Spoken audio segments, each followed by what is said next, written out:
태국 쪽에 그 계좌 명의자에 대한 인적사항이 알려줬는데 네네네. 그 사람에 대한 수사를 하기 위해서는 네네. 이게 국제공조로 되지 않고 피해자분이 직접 태국을 방문해서 신고를 해야 된대요. 태국 쪽에서. 로맨스 스캠 사기는 태국에서는 친고죄라고 하더라고요. 태국에서 해신 온 거에 의하면. 그래서 네네. 피해자가 직접 피해 진술서랑 진정서를 태국에 직접 가가지고 거기 경찰 그 사법기관에다가 신고를 해야 된대요. 그래야 진행이 된대요. 정순진으로 하겠습니다. 30대가 지나가는 나이의 한국 여자. 이메일로 카톡으로 전화통화를 해봤는데 목소리가 참 이쁘고 착한 말투를 가진 여자였습니다. 여권 사본에 찍힌 사진, 참하게 생긴 한국 여자였습니다. 우연하게 SNS상에서 알게 된 남자와 대화를 나누다가 남자의 달콤한 속삭임에 넘어갔나 봅니다. 남자는 외국에 사는 한국계라고 하였답니다. 한국인 피가 섞였다는 점이 그녀를 끌어당겼는지 모릅니다. 어려운 이들을 위해 해외에서 자선 활동을 자주 한다고 하는 남자. 그 남자가 가방을, 지갑을 갑자기 모두 잃어버리게 돼서 급한 돈이 필요하게 되었다는 남자의 말을 믿었습니다.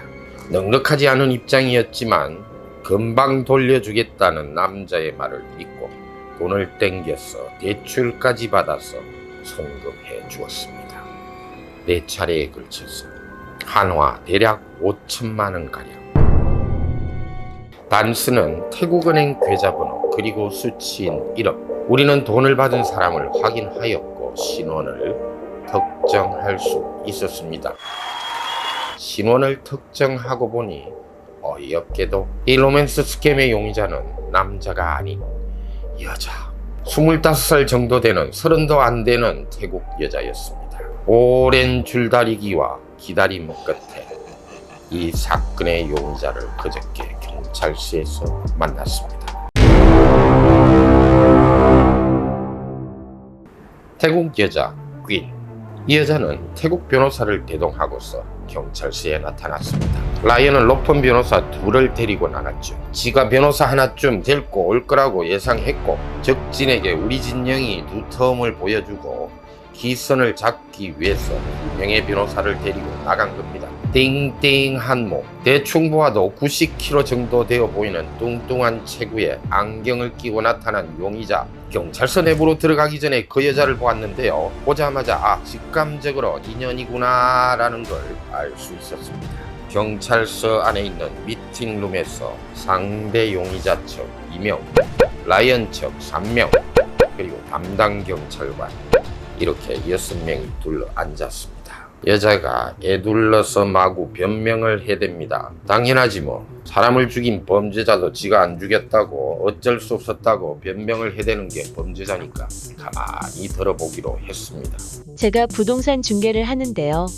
통장에 돈이 자주 들어오고 나가고 하는데 이 돈들도 그런 돈이라 생각했어요. 저는 전혀 몰랐고요. 부동산 중개를 하는 다른 팀에게 돈을 송금해 주었을 거예요. 시간이 지나서 누구에게 송금한지는 기억이 안 나지만 은행에 요청해서 누구에게 송금을 하였나 확인해서 오겠습니다. 뻔한 짓거리, 시간을 벌려는 속셈입니다. 라이언은 사기꾼들 많이 만나보았습니다.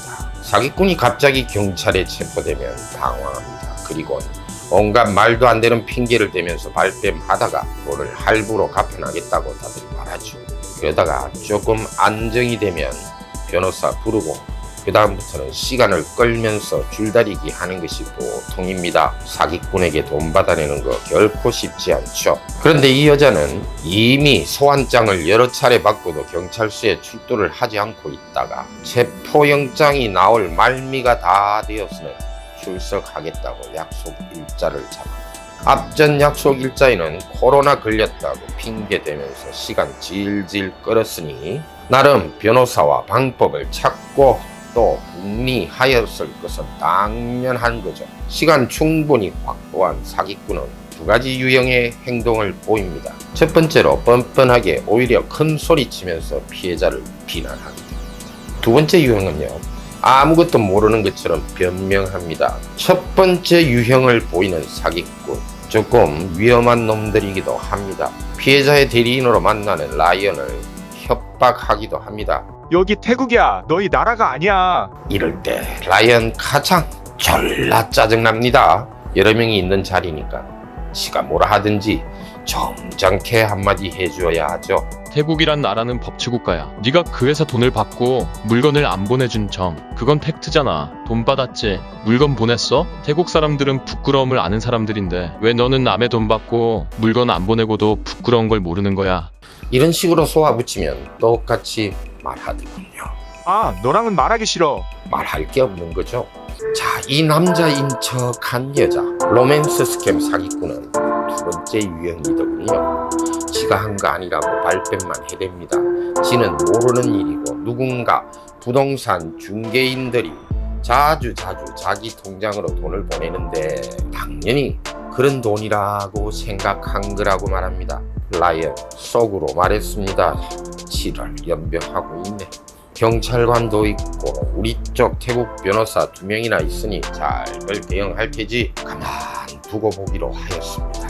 그럼 은행에 확인해서 이 돈을 누구에게 송금하였는지 알려주세요. 송금 받은 사람이 밝혀지면 다시 그 사람들을 소환해서 조사해 봅시다. 그 사람들이 밝혀지면 소환장을 보낼 거죠? 아니, 금액이 많은 돈인데 당신 사업 관련으로 다른 사람에게 송금을 해주었다면 메모를 하던지 자료가 있을 거 아닌가요? 1시간여 앉아서 하는 짓거리가 겨우 이 정도라니 참다 못해서 나서야만 했습니다. 이봐요. 돈이 당신 통장으로 들어온 점 맞죠?